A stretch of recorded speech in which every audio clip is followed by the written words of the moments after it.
On s'attaque aujourd'hui à un décryptage vraiment fascinant, centré sur l'une des figures historiques et bibliques les plus marquantes. Notre objectif ? Décortiquer les différents modèles de prière qu'on trouve dans le livre de Daniel. On va voir ensemble comment ce texte ancien structure notre façon de communiquer avec le divin, que ce soit au beau milieu d'une crise absolue ou dans le silence bien cadré de notre routine quotidienne. C'est parti. Voici notre parcours pour cette exploration. On va commencer par l'essence de la prière, avant de passer à la prière en temps de crise, puis on verra la prière comme refuge quotidien. Ensuite, on fera le tri entre pratique magique et révélation divine, pour finir avec des applications spirituelles pratiques. On commence tout de suite avec notre première partie, l'essence de la prière.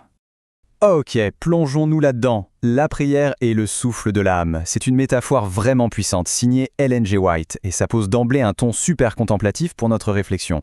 En fait, ça nous dit que cette pratique n'est pas juste un petit bonus ou une option spirituelle qu'on coche le dimanche. Non, c'est présenté comme une nécessité biologique, littéralement vitale. Sans ce souffle, eh bien la vie spirituelle s'éteint, tout simplement. Et le point absolument crucial ici, c'est que la prière n'est pas vue comme un effort humain désespéré pour essayer d'atteindre le ciel. Pas du tout. Le texte est super clair. C'est par essence une réponse. C'est le divin qui prend l'initiative, qui fait le premier pas pour restaurer la connexion et nous donner la vie. C'est d'ailleurs ce que soulignent les psaumes mentionnés dans l'étude. Nous, les humains, on ne fait en réalité que répondre à cette invitation préalable du Créateur. Ce qui nous amène à notre deuxième grand axe, la prière en temps de crise. L'étude nous présente d'abord ce cas captivant de, je cite, « prière apocalyptique ». Imaginez la scène. Le roi de Babylone, Nebuchadnezzar, fait un rêve terrifiant. Mais le problème, c'est qu'il l'a complètement oublié. Et comme ces magiciens sont incapables de l'aider, il entre dans une colère noire et ordonne tout simplement l'exécution de tous les sages du royaume. Ça inclut Daniel et ses 3 amis. C'est littéralement une menace de mort imminente et absolue. Et c'est exactement ça qui va déclencher leur supplication hyper intense. Alors, ce qui est vraiment super intéressant sur le sujet de cette prière de crise, ce sont ses caractéristiques. D'abord, son unicité. Ce n'était pas juste une petite habitude culturelle, c'était une réponse viscérale et urgente pour percer un mystère divin. Et, disons-le, sauver leur peau. Ensuite, on y voit une véritable rencontre avec le Dieu des cieux. C'est une approche pleine d'humilité, pas une tentative de manipuler une idole quelconque. Et puis, la gratitude. Immédiatement après avoir reçu la révélation du rêve, ils disent merci. Ils reconnaissent que cette sagesse est un pur cadeau. Enfin, la prophétie. Leurs supplications ne s'arrêtent pas à leur propre petite survie. Non, elles reconnaissent carrément la souveraineté de Dieu sur l'histoire du monde entier. On passe à notre troisième point, la prière comme refuge quotidien. L'ironie dingue de cette prière de sagesse, c'est vraiment son contexte. On se retrouve avec un décret royal qui interdit formellement de prier qui que ce soit d'autre que le roi sous peine de mort. Rien que ça.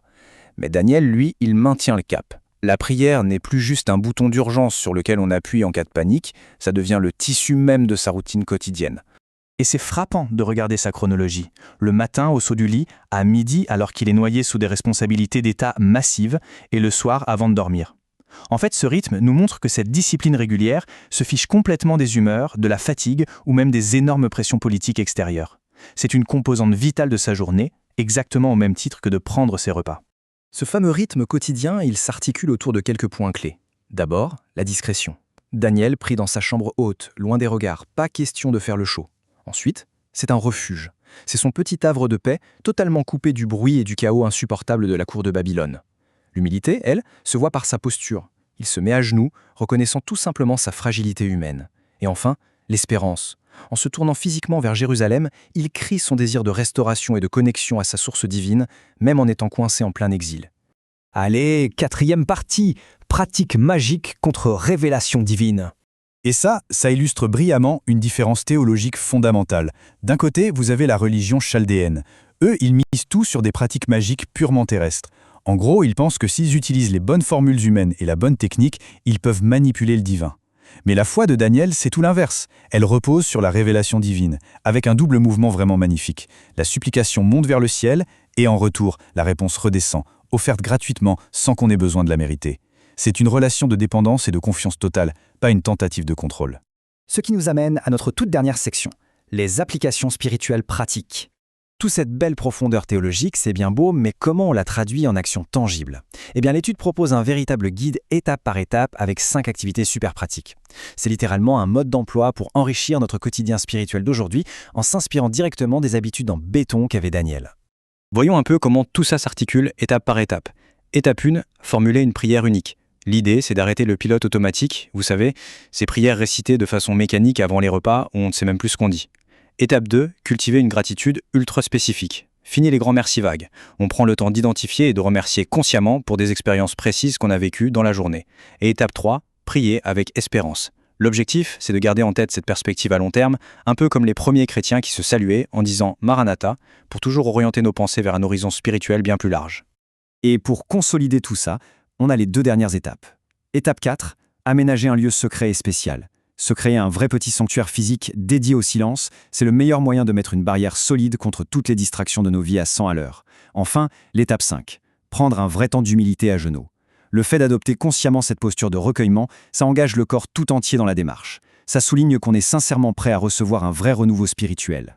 On va se quitter là-dessus. Mais j'aimerais vous laisser avec une petite réflexion de fond. Face aux coups durs inattendus ou au contraire au poids exigeant de la routine, si la prière est vraiment ce fameux souffle de l'âme, à quel point le fait d'intégrer avec rigueur ces petits espaces de silence, de gratitude spécifique et d'humilité pourrait fondamentalement modifier votre propre trajectoire de vie. C'est le défi silencieux mais incroyablement puissant que ce texte de l'Antiquité continue de nous lancer à travers les siècles.